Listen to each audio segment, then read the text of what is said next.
गडचिरोली जिल्ह्यातील धानोरा तालुक्यातील जपतलाई येथील अनुदानित प्राथमिक माध्यमिक आश्रमशाळेत सर्पदंशांची धक्कादायक घटना घडली आहे.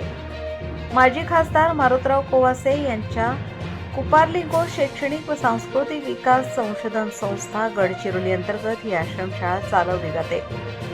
मिळालेल्या प्राथमिक माहितीनुसार रात्री सुमारे 2 वाजताच्या सुमारास वसतिगृहातील खोलीत साप शिरला. त्यावेळी सुमारे 79 विद्यार्थिनी जमिनीवर झोपलेल्या होत्या. याच दरम्यान काही विद्यार्थिनींना सर्पदंश झाल्याची माहिती आहे. घटनेनंतर सर्पदंश झालेल्या विद्यार्थिनींना तातडीने धानोरा प्राथमिक आरोग्य केंद्रात दाखल करण्यात आले. उपचारादरम्यान धानोरा येथे 2 विद्यार्थिनींचा मृत्यू झाला, तर एका विद्यार्थिनीला पुढील उपचारासाठी गडचिरोली जिल्हा रुग्णालयात हलवण्यात आले. मात्र उपचारादरम्यान तिचाही मृत्यू झाला.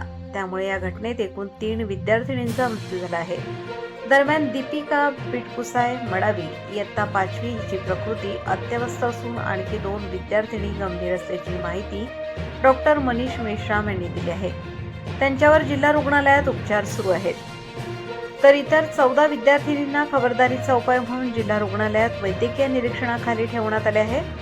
सर्पदंशाच्या घटनेनंतर इतर विद्यार्थिनीही घाबरल्याने त्यांच्या प्रकृतीवर डॉक्टरांकडून लक्ष ठेवले जात आहे.